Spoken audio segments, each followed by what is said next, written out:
둔산동 동화쌤입니다. 맨날 설리먹만 했는데 이거는 제가 제 맘대로 그냥 쭉 읽겠습니다. 제가 속으로 생각하면서. 원래 속으로 생각하는 게 순식간에 나오는데 그 말로 표현하니까 조금 늦을 수는 있는데 어쨌든 제 맘대로 빠르게 읽을 테니까 네. 듣고 나중에 이제 다 영상을 본 다음에 다시 한번 질문하시기 바랍니다. 네. 여러 문화가 있으면 다문화 얘기하나 보다. 감정적 표현이 비슷하게 되어가는 과정. 여러 문화 간에서도 감정적 표현은 비슷한가 보네. 자, 정도, 그 정도, 과정의 정도. 좀 말이 이상하지만 알아내려는 노력에 수반돼 뒤따르는 특별한 어려움은, 그러니까 감정 표현을 어려움은 문화권에서 같은 방식으로 감정을 분류하지 않는다는 사실이다. 그러니까 거꾸로 다시 가면 문화권에서 같은 방식으로 문화가 다르니까 감정 분류 방식이 다르다는 거지. 그러니까 어렵지. 그 과정의 정도를 비슷하게 되어가는 과정. 이 감정에서 이 감정이 되어가는 과정도 이 감정의 분류가 비슷해야 비슷하게 분류할 수 있는데 네. 감정의 분류가 다르니까 어렵지. 그 과정의 정도, 어느 정도냐, 그 다음에 이 정도다, 이 정도다, 이렇게 단어가 있는데 요것들이 감정의 정도가 분류가 다르면 당연히 여러 문화 간에 그것들을 연구하는데 어렵겠지. 이해돼요? 아니요. A, B, C의 문화가 있는데 네. 이 A, B, C 문화의 감정의 분류들이 달라. 감정을 분류하는 게 다르다고. 단어들이 다르다고요? 네. 그러니까 여기는 이런 분류로 하고 얘네는 이런 분류로 하고 얘네는 이게 같은 단어야. 네. 그러면 이렇게 되는 요 감정까지 들어가는 단계를 연구하는데 이거는 1단계고 이건 2단계고 이건 3단계네. 네. 그러니까 과정의 정도를 알아내는데 어렵겠지. 분류가 안 되니까. 당연한 건데. 서양인과 자바인 연구 대상자들의 음악의 표현 특성을 설명하기 위해서 음악은 어떤 거를 표현해. 그걸 설명해. 그래서 감정을 표현한 용어로 연구를 했어. 네. MB가. 근데 자바의 감정을 나타내는 용어는 있을 수도 있고 없을 수도 있어. 그쵸. 그러니까 서양의 범주, 서양의 용어와 일치하지 않아. 당연히 일치하지 않겠지. 이것을 문화를 비교하고 주장하는 연구자들이 얼마나 신뢰할 수 있는지에 대해서 그러니까 A랑 B랑 비교했다는데 여기에는 그 용어가 없어. 여기는 있고. 그래서 어떻게 비교를 해? 그러니까 신뢰를 하지 않나. 신뢰할 수 없다. 그러니까 서양의 범주와 일치하지 않는다는 사실을 알아내니까 문화를 비교했다고 주장하는 연구하는 사람들이 무슨 비교해봐야 얼마나 해. 하고 신뢰하는 것을 의심을 가져. 아마 우리는 자바인의 연구 대상자들이 영어를 사용하는 연구 대상자의 말에는 없는 단어가 있어. 그거 풍부한 음악으로 얘기하면 그거를 영어 하는 사람은 이해를 못해.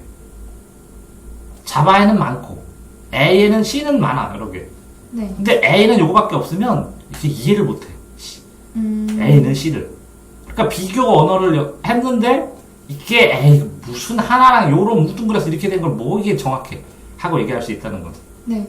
양쪽 집단 연구 대상자들이 감정 표현의 내용을 인식하는 것은 똑같이 이렇게 얘는 하나고 얘는 세 개니까 인식을 못해 얘는 요 감정을 명확하게 네. 인식하는 것은 아니라고 주장할 수 있어. 그러나 좀 더 일반적으로 만일 우리 각각의 언어의 용어들이 사용되는 방식에 더 미묘한 감각을 가진다면 네. 그죠? 이거는 음악만 얘기했지만 일반적으로 얘기해서 더 미묘한 감각이 있다면 우리는 아마 발견한 것, 음악적 표현보다 음악 표현에서 더 많은 일치가 있다고 상상하도록 불완전한 번역이 우리를 유도할 가능성에 대해 유의해야 한다. 네. 뭐냐면 네. 우리가 아마 발견한 것, 음악의 표현이 있지. 네. 이런 거는 우리는 발견했어. 이렇게 A, B, C. 음악적 표현에서 더 많은 일치가 있다. 근데 요렇게 해서 이 사람들은 비교 문학을 연구하면서 이게 있어요 라고 이게 있어요 하고 이게 있어요 하면서 만들어서 억지로 이렇게 일치시켜. 번역은. 네. 왜? 이게 A는 이렇게 하나밖에 없는데 세 개지. 그러면 얘한테 이거 설명할 때는 간단해. 요 세 개가 요겁니다. 이렇게 네. 되는데 얘한테 거꾸로 이렇게 설명할 때는 요거는요 이거를 이런 방식으로 보는 거고 이거는 이거를 이런 방식으로 보는 거고 이거는 이런 방식으로 보는 거예요. 그러니까 일치해요. 네. 근데 요 방식이라고 설명하지만 요거에 대한 근원적인 감정 우리는 독립되게 이걸 느낄 수 있지만 얘 사람들은 못 느낀다고. 그러니까 번역을 하면서 같다고 느끼게 만들어. 왜? A를 B로 바꾸면서 번역하면서 A에 있는 요런 내용을 여기다 충분히 다 번역했습니다 라고 얘기를 해주는 거야. 번역가들은. 그러니까 유의해야 돼 우리는. 왜? 번역가들이 이렇게 불완전한 번역으로 유도해. 어떻게? 더 일치가 많습니다. 요렇게. 저 나라의 이런 음악은 우리나라도 이런 게 있고 이렇게 강요한다고. 근데 그게 사실은 안 된다고. 왜? 음악적 표현에 풍부한 단어가 있다는 것은 그 사람의 사고방식이 그게 고정되어 있다는 것이고 완성되어 있다는 것이거든. 근데 그게 안 되거든 얘네는. 근데 억지로 연결시킨다고. 자, 다 했죠 이거는? 우와. 다음 거. 그런 말이었어요? 네. 우와. 자, 어떻게 우유가 미국의 음료가 되었냐? 그치? 우유는 그냥 소에서 나오는데, 이야기는 산업의 완벽성과 소비자 지식의 완벽성이 결합된 것이다. 그러면 우유를 완벽하게 어디에다 담았다는 거지. 소비자가 완벽한 상품을 어떤 걸 받아들였다는 것이지.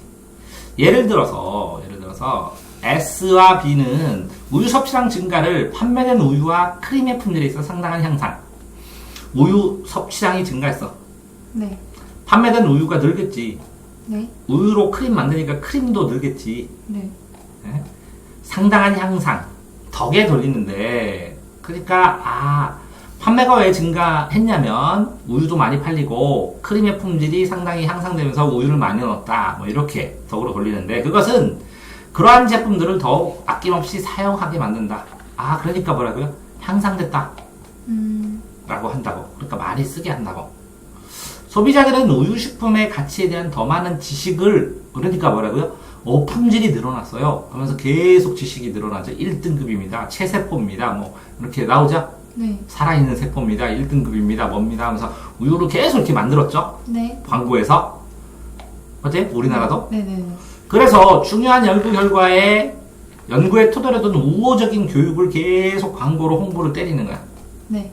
다시 말해서 이러한 경제적 연구에 따르면 우유 소비 증가는 품질과 가격 측면 모두에서 향상되는 우유는 이렇게 품질도 올라갔습니다. 가격은 아직도 저렴합니다. 라는 우유의 완벽성.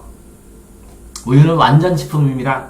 하는 완벽성에 대한 소비자 광고, 교육에 기인한 거다고. 그러니까 우유를 먹으면 좋습니다. 완벽합니다. 완전한 식품입니다. 하니까 완전해? 먹으면 좋겠네? 하고 계속 먹은 거라고. 네. 그래서 우유 섭취의 역사는 증가한 소비 늘었죠. 네. 그다음 우유에 대한 공적인 혹은 사적인 홍보, 사람들이 우유 괜찮잖아 왜 안 먹어 이렇게 하죠. 네. 이게 증가하죠. 네. 그러면 이게 뭐라고요? 완벽한 우유라는 개념을 만들어서 그 완벽성을 자꾸 더 증가시켰죠. 완벽함을요? 네. 그냥 우유는 우유인데. 우유는 좋은 겁니다. 그런데 1등급입니다. 이건 이렇게 해서도 좋습니다. 이렇게 광고로 완벽성을 계속 강조하다 보니까 소비가 증가했다고 우유가. 됐어요? 네. 그러면 이 우유의 산업의 완벽성 뭐라고요? 산업의 완벽성은 왜 생겼다고요? 소비자 지식을 완벽성을 만들어서 완벽성에 대한 광고를 여기다 투입하면서 요게 완벽한 것이다 라는 걸 만들어. 그러니까 이 소비자 지식의 완벽성, 산업의 완벽성을 미국에서 계속 회사들이 강조한 거지. 네. 다 됐어요? 네. 별거 안 해. 그니까요. 다음. 연구에 따르면 한 개인은 자아가 복잡해요. 이렇게 심층의식도 있고 이기의식도 있고 이렇게. 복잡 정도는 특히 사람들의 특정 삶의 영역에서 부정적 사건이나 어려움이 직면했을 때 중요한 결과가 나옵니다. 자, 이게 무슨 얘기냐면 사람이 차마 자아 복잡성이 뭐예요 일단? 내 생각이 복잡하다고 여러 단계로 있다고. 그러니까 어떤 선생님이 숙제해 그러면 복잡해 참을까? 개길까? 튀어나갈까? 이렇게 생각을 하다가 하나를 선택을 해. 네. 그런데 이 자극이 엄청나게 강할 때 이게 보통 때는 숙제해 그런데 숙제도 안 해. 이렇게 막 선생님이 막 그러잖아. 네. 그러면 요 복잡한 것 중에 하나가 터져버려. 이게 부정적 사건이라고. 선생님이 혼내 숙제 안 했다고. 엄청난 어려움에 직면해. 이 숙제를 안 하면 막 계속 선생님이 괴롭힐 것 같아. 네. 그러면 중요한 결과를 나타내겠죠. 그때. 자, 나오네, 이게. 여러분이 중간고사를 잘 보지 못했어. 이게 뭐라고요? 부정적 사건이야. 네. 알게 됐어.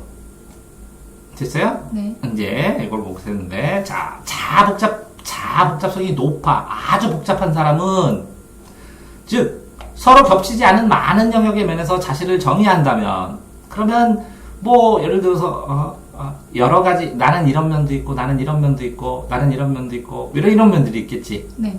그런데, 겹치지 않은 영역의 면에서 자신을 정의한다면, 여기에 보면, 나는 뭘 좋아해?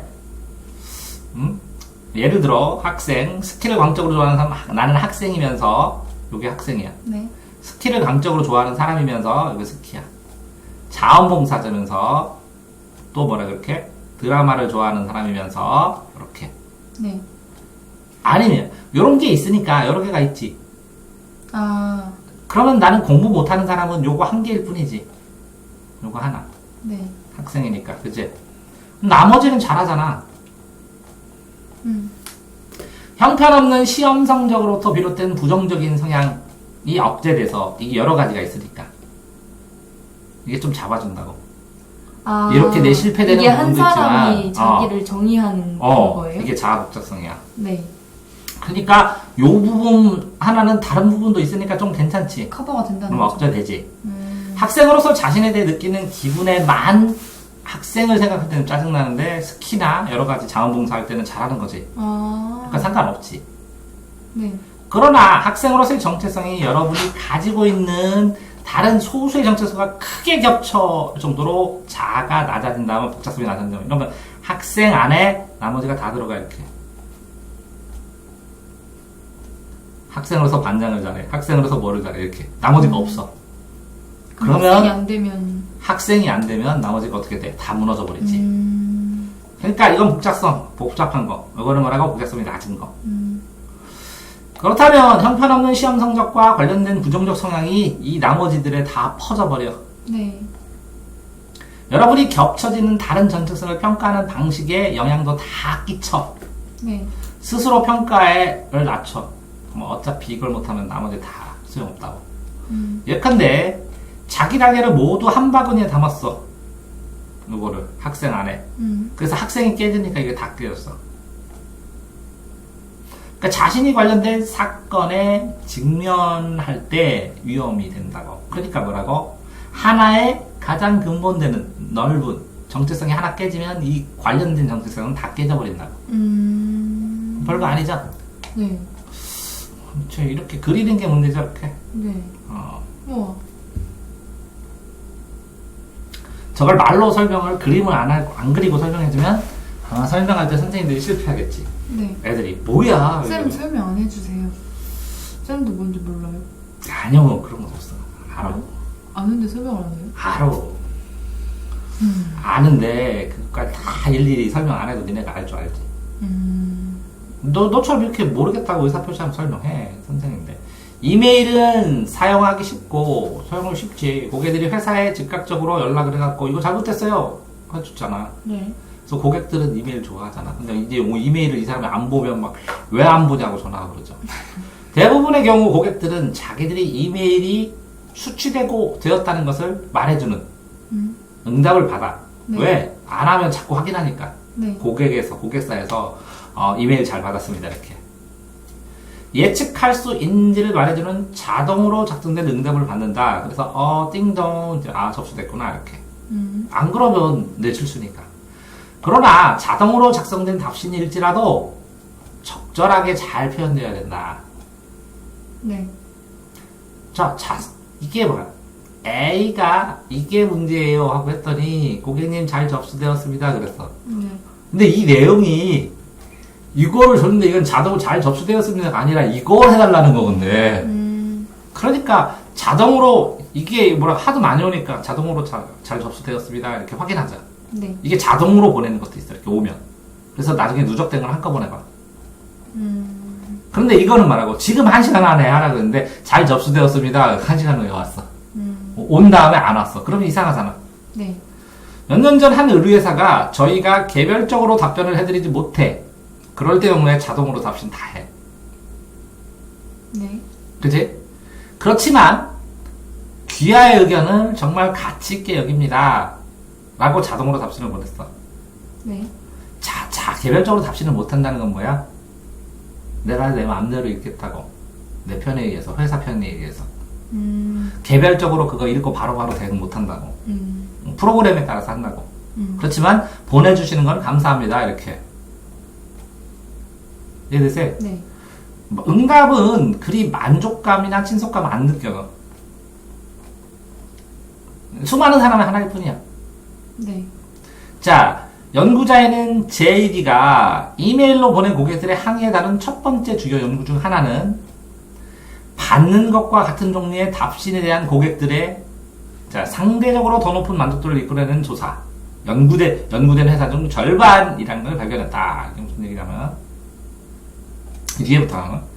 그들은 간단한 것의 차이를 만드는 것을 발견했다. 네. 간단한 게 뭐냐? 자동 응답이 아니라 빠른 응답, 빨리. 구체적으로.